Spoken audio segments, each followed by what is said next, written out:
My brother-in-law tipped his beer bottle toward me like a pointed finger and grinned at the whole table. So what, you poured coffee on some base somewhere? A ripple of laughter moved around the room. I set my glass down slowly and said nothing. 30 seconds later, his father, a retired Marine colonel who almost never raised his voice, looked at him and said 4 quiet words that emptied the air out of the room. Boyd, apologize right now. My name is Rebecca Lawson, and for almost 15 years I had built a life around one simple goal, making sure people underestimated me. If you passed me at the grocery store, you wouldn't look twice. I was 38, married to a good man named Ethan, living in a modest house outside Virginia Beach, driving a Subaru that always seemed one oil change behind schedule. I worked as an aviation safety consultant for a private contractor near Naval Air Station Oceana. On paper, nothing about my life looked remarkable. I liked it that way. I had chosen it that way. That particular Thanksgiving landed on a cold, gray Thursday in late November. Ethan and I left our house just after 8 in the morning, a pumpkin pie wedged carefully into the backseat, and a green bean casserole balanced on my lap the entire drive, because Ethan swore the roads past Richmond had potholes deep enough to eat a tire whole. By the time we pulled into his parents' driveway a little after 11, every space along the curb was already taken. His younger brother, Tyler, had beaten us there. That never surprised anyone. Tyler liked being first. He liked being loud even more. I heard him before I even got through the front door. If people worked half as hard as I do, his voice rolled through the house like a radio turned up 2 notches too high, they'd stop making excuses. Linda, my mother-in-law, hugged me the second I stepped inside like she'd been waiting all morning to do it. I'm so glad you made it. Wouldn't miss it, I said, handing over the casserole dish. Frank came out from the kitchen next, drying his hands on a dish towel. Colonel Frank Miller, United States Marine Corps, retired. He gave me the same quiet half-smile he always did. Rebecca. Good to see you, Colonel. I've told you 100 times, call me Frank. I know, I still won't. He laughed under his breath. Frank had always been different from the rest of his family. He listened more than he spoke, and he never once brought up Vietnam, Desert Storm, or 33 years of service unless someone asked him directly. Even then, he'd answer in a few plain sentences and change the subject. I respected that more than he probably knew, maybe because I understood exactly why he did it. Dinner started around 1. Turkey, ham, sweet potatoes buried under toasted marshmallow, dinner rolls still warm enough to fog a window, and enough pie to feed half of Richmond twice over. Tyler sat across from me, talking with his mouth half full about the medical equipment he sold and the commission he'd just landed, while his wife Melissa scrolled her phone beside him, clearly having heard this particular speech before. Halfway through the meal, Tyler's eyes landed on the small Navy veteran pin on my sweater. Forgot you were Navy, he said. What you do again? A little of this and that. No, seriously. He leaned forward, grinning like he already had his punchline loaded. I thought women mostly handled the support jobs. Linda shot him a look sharp enough to cut glass. Tyler. What? I'm just asking. I shrugged. I was an aviator. Really? He said it the way you'd say it to a kid claiming they'd met an astronaut. Really? He leaned back, arms crossed, clearly delighted with himself. So what, you served coffee on base, right?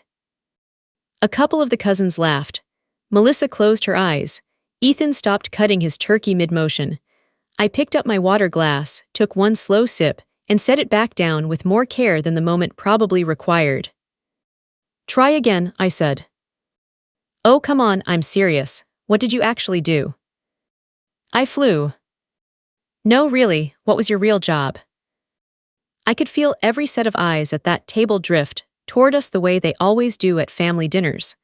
One loud voice pulling an entire room into a conversation nobody else had agreed to join. I answered the way I always answered, calm, level, no theatrics. I was a TOPGUN instructor. The table went silent, not the polite kind of quiet, real silence. Forks stopped halfway to mouths. Someone's spoon clinked softly against a plate, and then stillness swallowed even that. Somewhere in the living room, the football game suddenly sounded far too loud for the room it was playing in. Tyler burst out laughing. "Oh, that's a good one." Nobody laughed with him this time. I wasn't looking at Tyler anymore. I was looking at Frank. His face had changed in a way I had never once seen in 15 years of family dinners. Not anger, recognition. He folded his napkin with slow, irate hands, set it beside his plate, and looked straight at his son. "Boy." Tyler kept smiling, oblivious. "Dad, she's kidding." "Apologize." "And what?" "You heard me, apologize now." The room had gone so quiet I could hear the refrigerator humming in the next room. Linda's eyes darted between her husband and her son. Melissa whispered his name like a warning. Tyler laughed again, but this time it came out thin and uncertain.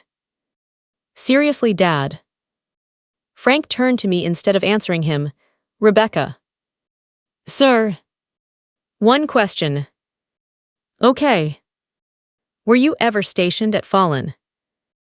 I held his gaze. "Yes, sir." He nodded once. That was it. No dramatic reaction, no gasp, no speech.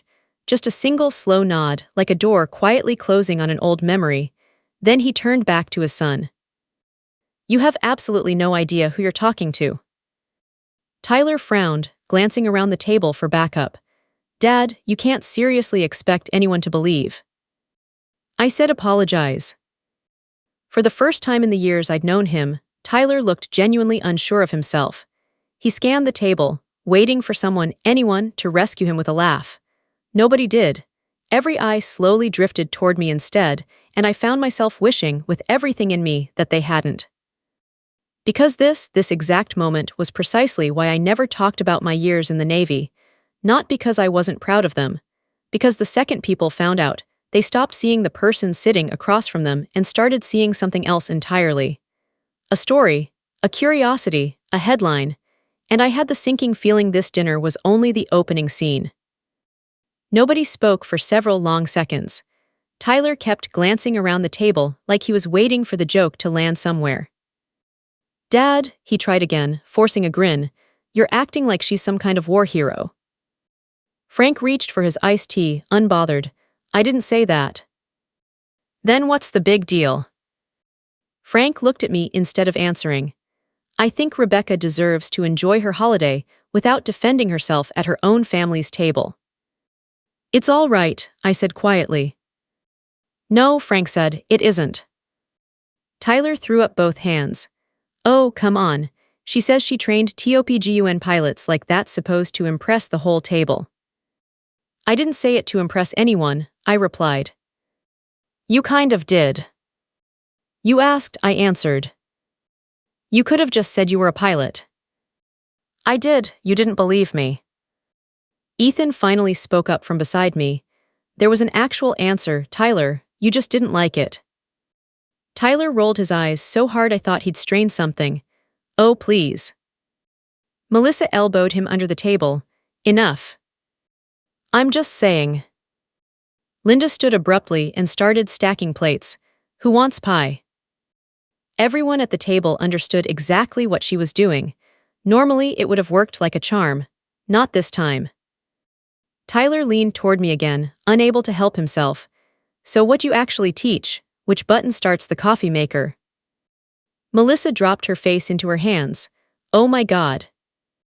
I let out a slow breath, though not because the joke stung. Because I already knew exactly how conversations like this one ended. Someone always demanded proof. Someone else always accused you of lying. And then you were left with two choices.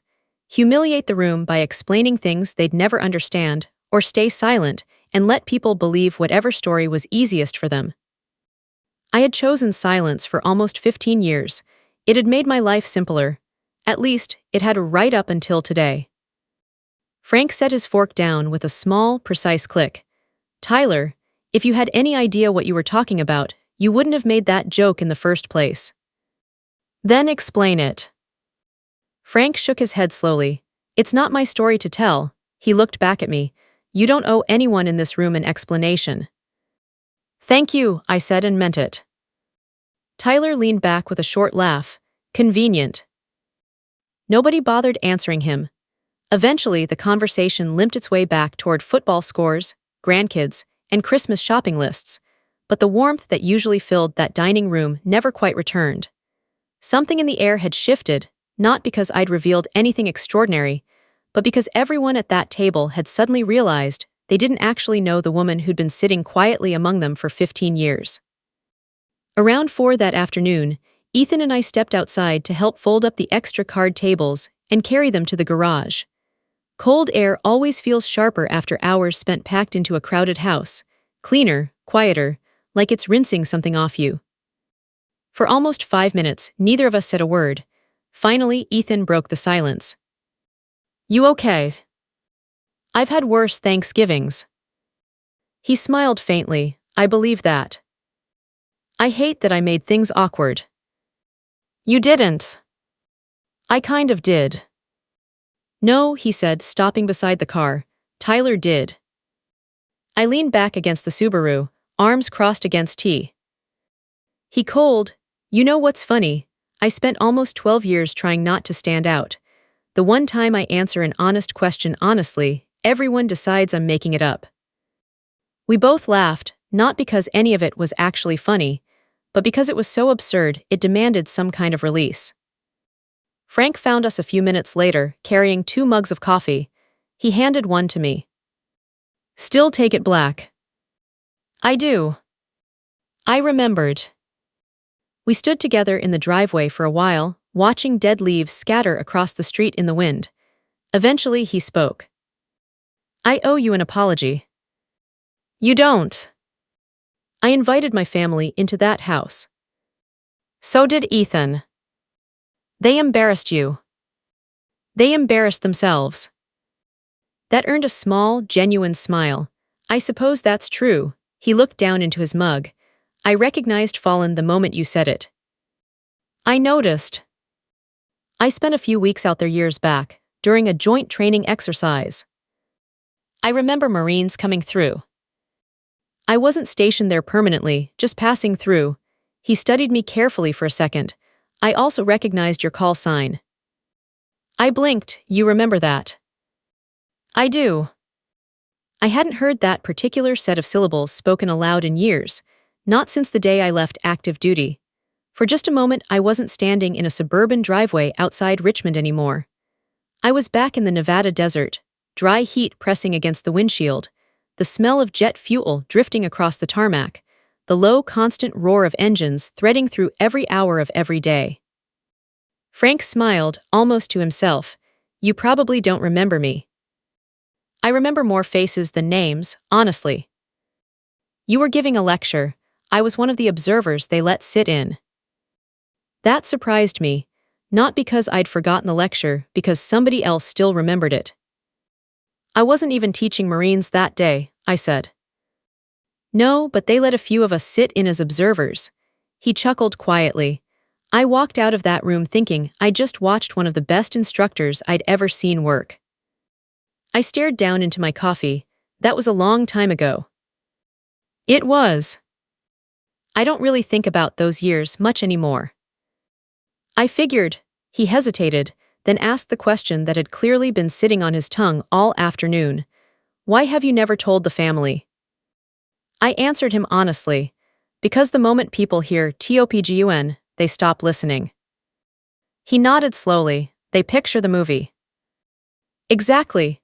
Then they either decide I'm lying, or they start treating me like some kind of celebrity, and I never wanted either one." "So what did you want?" I looked down the quiet street, at porch lights just beginning to flicker on against the early dusk. I wanted to be Rebecca. That evening, Ethan and I drove home to Virginia Beach along a highway that was unusually clear for a holiday.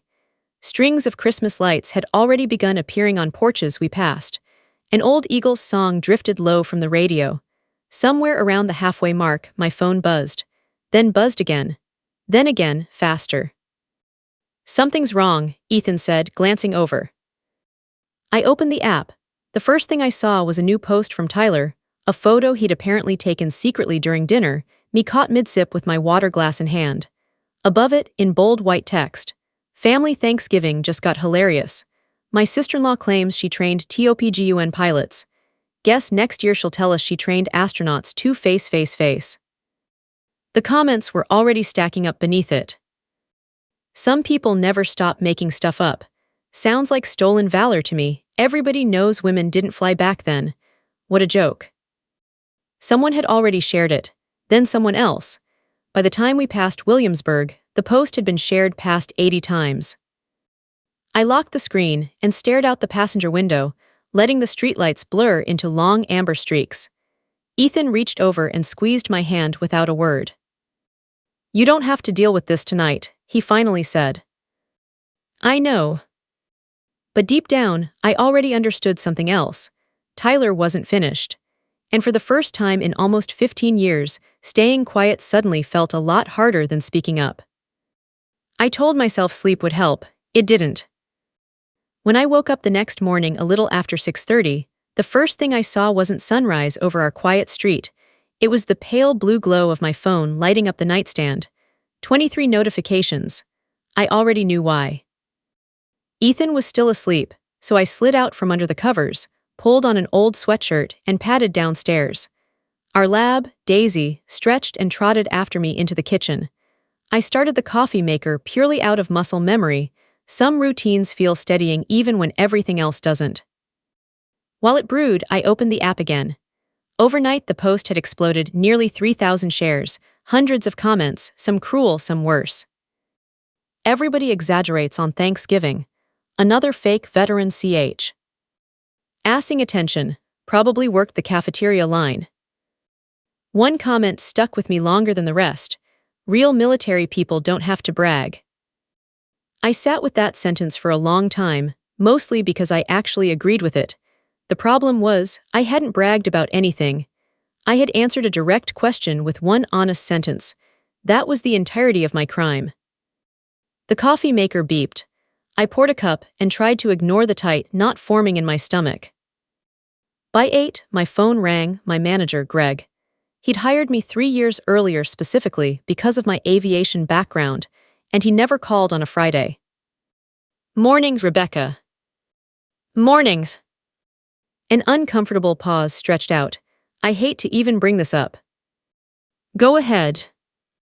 "We've gotten a couple of emails." I closed my eyes. I figured. "They're saying you fabricated your military record." "I didn't." "I know, but some of our clients are asking questions." "I understand. There's a lot I'm not allowed to explain in detail." "I know that too," he sighed. "I just wanted you to hear it from me before the rumor spread any further." "I appreciate that, Greg." "We've got your back." That last sentence helped more than he probably realized.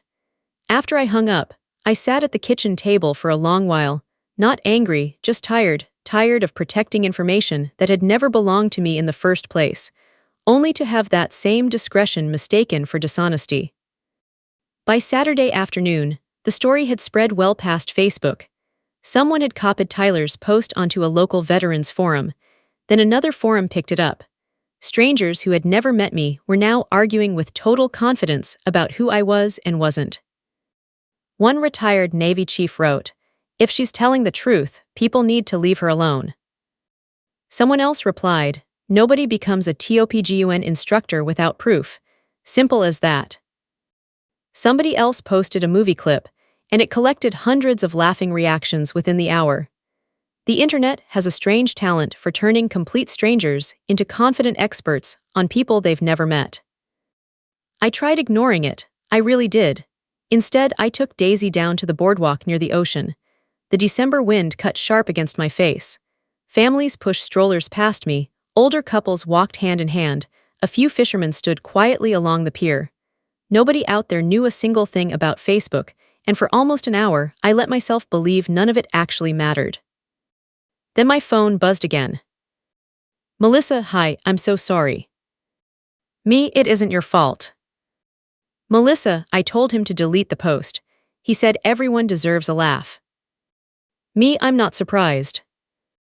"Melissa, he doesn't understand what he's doing." "Me, I know." "Melissa, I don't think he realizes people actually believe him." Me, they do. Melissa, I'm embarrassed. Me, you don't have to apologize for him. Melissa, I wish he'd listen. Me, so do I. After the messages stopped, I stood at the railing and stared out across the gray Atlantic for a long time. The waves kept rolling in, completely indifferent to Facebook, to comment threads, to any of it. Sometimes nature reminds you that your biggest problems aren't actually as enormous as they feel. Unfortunately, people don't always operate on the same schedule the ocean does. Monday afternoon, there was a knock at our front door. When I opened it, Frank stood on the porch holding a paper grocery bag. You drove 2 hours, I said. I've made longer trips for less. What's in the bag? Apple cider donuts. I laughed despite myself. That's one way to get invited in. I thought so. We sat out on the back porch while daisies stretched out at our feet, soaking up whatever thin winter sun made it through the clouds. For a while we talked about nothing important: football, the weather, his tomato plants that never quite recovered from the summer heat. Then he leaned forward, elbows on his knees. I need to tell you something. I'm listening. I checked. I frowned. Checked what? Your service record. I stared at him. You what? Not through any back channel, he said, shaking his head. Public verification. Same thing available to any veteran who wants to confirm someone's record. He looked almost offended at the suggestion he'd have done otherwise. I wanted to be absolutely certain before I said another word to my son. And it was exactly what I expected. Neither of us spoke for a moment. Then he said something that stayed with me long after he left. You know why I recognized your call sign? I assumed it was a coincidence. It wasn't. He looked out toward the yard. Years ago, at a joint training conference, I overheard a few Marine pilots talking. They weren't talking about themselves. They were talking about an instructor who never raised her voice, but who could spot a mistake before anyone else in the room even noticed it happening. A faint smile crossed my face. I remember hearing that secondhand once. They admired the hell out of her. I wasn't perfect. No, he said. That's exactly what made them admire you. I felt something tighten in my throat, not because of the praise itself, but because those years suddenly felt so far away, like they belonged to somebody else's life entirely. Frank reached into his jacket and pulled out a folded piece of paper, handing it to me. What's this? A program. I unfolded it. Veterans Day Community Honor Banquet, hosted by the Richmond Veterans Alliance. Master of Ceremonies, Tyler Miller. I looked up. He's hosting. Volunteered months ago, long before Thanksgiving. I almost laughed at the sheer irony of it. It gets better, Frank added, eyes twinkling. He's planning to give a speech about honoring veterans. You cannot make this up. I've already spoken with the event committee. That got my attention. You what? They've invited me to say a few words as well. I studied him carefully. What exactly are you planning? To tell the truth, I don't want a spectacle, Frank. Neither do I, and I don't want him humiliated. Then what do you want? He held my gaze for a long moment. There's a difference between humiliating someone, Rebecca, and simply allowing them to face the consequences of their own choices. I couldn't argue with that, mostly because I'd been wrestling with exactly that distinction for days. Part of me wanted Tyler to feel a fraction of what I'd felt, the doubt, the embarrassment, the exhausting frustration of strangers deciding who you were without ever meeting you. Another part of me wanted no part of public payback. That had never been who I tried to be. Frank seemed to read all of it on my face. You don't have to say a single word. Then what do I do? You show up. And then let him introduce himself. For the first time since Thanksgiving, I smiled without forcing it, because something finally clicked into place. I didn't need to prove anything about who I was. Tyler was about to do that all on his own.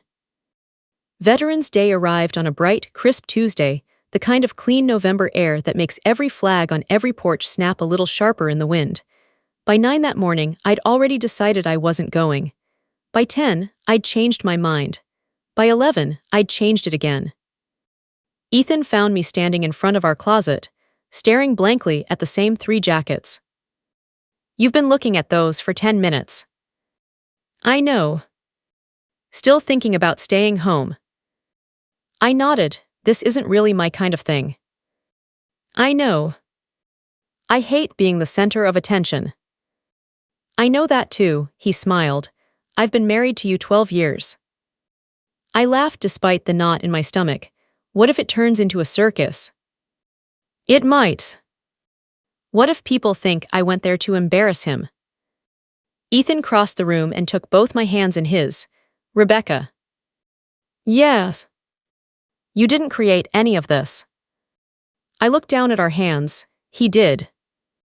That was the sentence I needed. Not because it erased my doubts entirely, but because it reminded me exactly where those doubts actually belonged. The Richmond Veterans Alliance banquet was held at the American Legion Hall on the edge of downtown. No marble floors, no chandeliers, just brick walls, long tables draped in white cloth, flags in every corner, and photographs of local veterans lining every inch of wall space. Coffee brewed in industrial steel urns near the back, and homemade desserts covered an entire folding table donated by volunteers. It felt exactly like 100 other community events I'd attended over the years. No Hollywood polish, just real people who'd actually served. By 6 o'clock, nearly 300 people packed the hall, veterans from Vietnam, Desert Storm, Iraq, Afghanistan, along with their spouses, kids, and grandkids. A couple of local reporters worked the entrance, notebooks out. I kept my head down. Frank had reserved seats near the back, exactly where I wanted to be. Tyler hadn't spotted us yet. He was too busy working the room, shaking hands, laughing loudly, a wireless microphone already clipped to his lapel. He looked completely at home up there, almost proud of himself. Melissa found us first, her shoulders visibly relaxing when she did. "I'm glad you came." "I almost didn't." "I'm glad you changed your mind." She hesitated. "He still doesn't think he did anything wrong. He thinks everyone's already forgotten about the Facebook thing." I glanced across the room at Tyler, still glowing under the attention. "No, they haven't." The program opened with the Pledge of Allegiance, followed by a high school choir singing the national anthem and an honor guard presenting the colors. The entire room stood in genuine, unforced silence. Every part of it felt sincere, exactly as it should have. Then Tyler stepped up to the podium in a dark blue suit, all confidence, flashing a bright smile into the microphone. "Good evening, everyone. Tonight we're here to honor the brave men and women who have served this great country." Applause rolled through the hall. He continued, voice smooth and rehearsed. "We should always respect our veterans because sacrifice deserves gratitude." I stared down at my hands. The irony had stopped being funny days ago. Now it just felt sad. He talked for nearly 10 minutes about integrity, character, and honor, every sentence polished, and every single one of them reminding me of exactly what had happened at that Thanksgiving table. Then, halfway through, his eyes landed on me across the room. Surprise flickered across his face for just a second before he covered it with another smile. "We've even got a few family members here tonight," he said, a little too lightly. Several heads turned toward our table. He chuckled. "You know how it is, military stories always get a little bigger around the holidays." A handful of uneasy laughs rippled through the crowd. I felt Ethan tense beside me and gently touched his arm. "It's okay," I whispered. Tyler kept going, oblivious. "You know how families are." This time, nobody laughed at all. He seemed to register it. His smile faltered slightly before he cleared his throat and pushed forward. "And now I'd like to invite my father, retired Marine Colonel Frank Miller, to say a few words." Frank walked up to the podium without a single note card in hand. No dramatic pause, no theatrics. Just the slow, unhurried walk of a man who had spent decades learning to speak only when he actually had something worth saying. "Good evening," he said, and his voice carried effortlessly to the back of the hall. "I'll keep this brief." A small smile. My wife says that's the first miracle you'll witness tonight. Warm laughter moved through the crowd. Even I smiled despite myself. Frank knew exactly how to put a room at ease. He spent a few minutes thanking volunteers and recognizing local veterans by name. Then his tone shifted, and the room shifted with it. There's something personal I need to address tonight, he said. The hall went still. At Thanksgiving, someone in my own family made an unfair assumption about another veteran. I won't use names, and I won't make accusations, just facts. They questioned her service without knowing a single thing about it. I felt my own pulse in my ears. I served in the Marine Corps for 33 years, Frank continued. And in that time I learned something important. He looked slowly around the packed hall. The loudest voice in the room is rarely the most experienced one. Silence. I verified the facts myself before I stood up here tonight, he went on, choosing every word with care. I won't discuss classified assignments. I won't discuss operational details, but I can tell you this. He looked directly toward our table. Rebecca Lawson served this country honorably. She earned qualifications that very few aviators, man or woman, ever come close to achieving. And she went on to train pilots, entrusted with some of the most demanding responsibilities in all of naval aviation. He paused, the faintest smile crossing his face. I know exactly what those words mean, so do a great many people in this room tonight. For a beat, nothing happened. Then a man near the front stood, gray-haired, navy blazer, gold pilot's wings pinned above his breast pocket. He looked straight at me. I know that call sign. Another veteran rose beside him. So do I. Then another. Within moments, half a dozen retired aviators had turned in their seats to face me directly. One older man, silver-haired and broad-shouldered, walked all the way across the hall and stopped in front of my table, extending his hand. It's been a long time, ma'am. I recognized him almost instantly. Tom. He laughed, was hoping you'd remember me. You still owe me a perfect landing. The room burst into genuine, easy laughter. Tom turned toward the crowd. I flew alongside students she trained, he said, shaking his head with something like awe. You don't forget instructors like her. Applause started quietly, then spread outward through the hall like a wave finding its shape. Not wild cheering, just honest, heartfelt applause, the kind that actually means something. My face burned. Part of me wanted to disappear into the floor. Instead, I simply stood, nodded once, and let it be enough. Across the stage, Tyler looked like the ground had opened beneath him. A reporter quietly approached and asked him a question. Another held up a phone displaying his own Facebook post from weeks earlier. He didn't answer either of them. Melissa lowered her eyes. Frank stepped back from the microphone, his part finished. He hadn't attacked his son. He hadn't humiliated him on purpose. He had simply replaced a lie with the truth, and sometimes that hurts far worse than any insult ever could. Tyler unclipped the microphone from his jacket without another word, walked off the stage through a side door, and disappeared down the hallway. Nobody followed him. For the first time since Thanksgiving. The room wasn't looking at me because of a rumor. They were looking at me because the truth had finally caught up to it.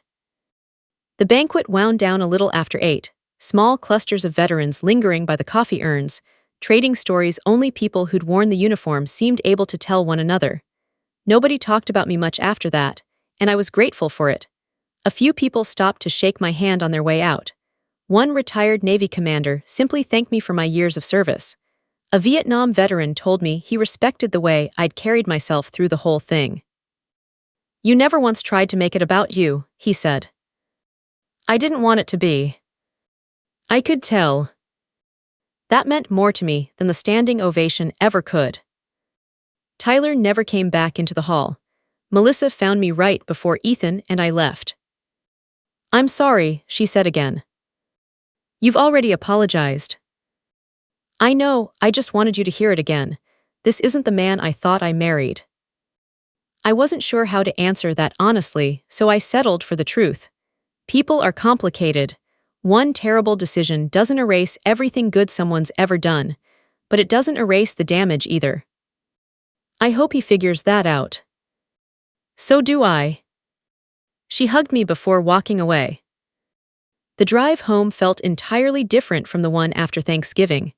That night, I'd stared out the window wondering if silence had been the wrong choice all along. This time, Ethan and I mostly just enjoyed the quiet. Halfway home, he glanced over. "You okay?" "I think so." "You don't sound convinced." I smiled. "I'm relieved.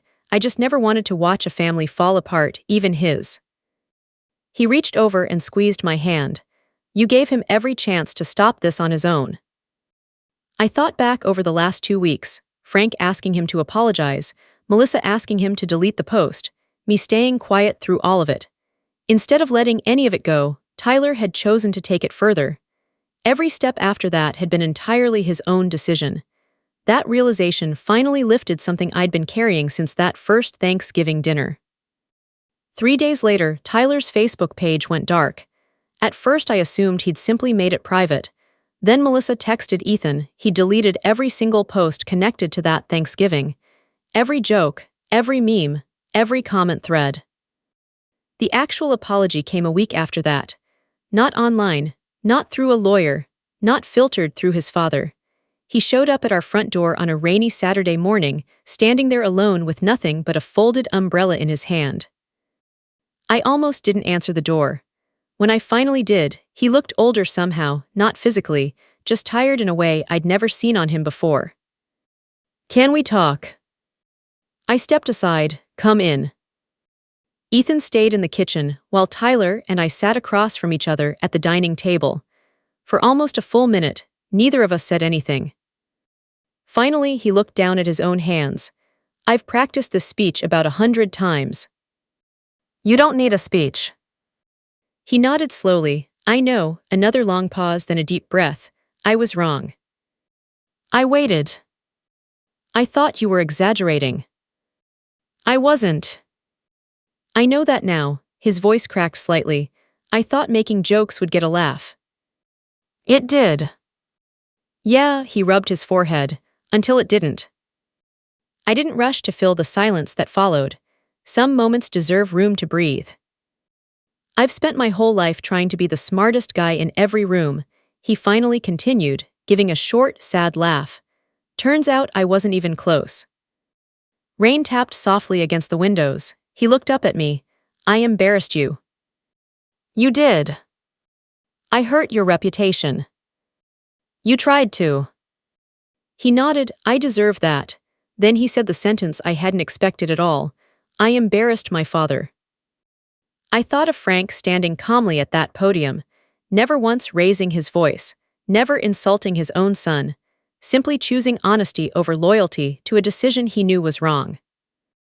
"I think that's what actually bothers me the most," Tyler admitted, looking genuinely disappointed in himself. He was disappointed in me. I've never seen that look on him before either. No parent wants to. His eyes filled, and for the first time since I'd known him, Tyler Miller looked like a man who had actually run out of things to say in his own defense. "I wish I could take it back," he said quietly. "I believe you." "You do." "I do. I don't think you're a bad person, Tyler." "I'm not sure I'd believe that about myself this week." "I think you got caught up in needing to always be right." "I always have." "You don't have to." That sentence sat in the room for a long moment. Finally, I smiled. "I'm willing to move forward." "You are." "Yes, but you have to earn the trust back." "I understand." We both stood. For a second it felt awkward. He reached out to shake my hand, and instead I hugged him. Not because he'd earned complete forgiveness in one rainy conversation, but because everyone deserves at least one chance to become someone better than their worst decision. Life slowly settled back into its normal rhythm. Christmas came, then New Year's. Frank started calling more often than he used to. Sometimes we'd talk for an hour about nothing but old aircraft, sometimes about absolutely nothing important at all. Both kinds of conversations were equally good. Tyler changed too, though not overnight. Real change never happens overnight. He grew quieter over the following months, more willing to actually listen instead of just waiting for his turn to talk, less desperate to be the center of every room he walked into. Months later, during another ordinary family dinner, someone asked me a casual question about flying. Before I could even open my mouth to answer, Tyler spoke up first. "If Rebecca wants to tell the story, she'll tell it." Then he simply changed the subject. That small, quiet moment told me more than any apology ever could have. He'd actually learned something. Looking back on all of it now, I understand that my real victory was never about exposing Tyler, or proving I'd been telling the truth all along, or hearing a room full of strangers applaud. The real victory was refusing to let someone else's opinion decide what my own life was worth. For years, I believed staying silent was always the stronger choice. Sometimes it is. But sometimes, letting the truth stand quietly on its own 2 feet is just as powerful. If there's one thing I hope you take away from all of this, it's simple. Never assume you know the whole of someone's life based on a title, a uniform, or a first impression. The quietest person at the table may have walked a road you'll never fully understand, and they rarely need your applause to prove it.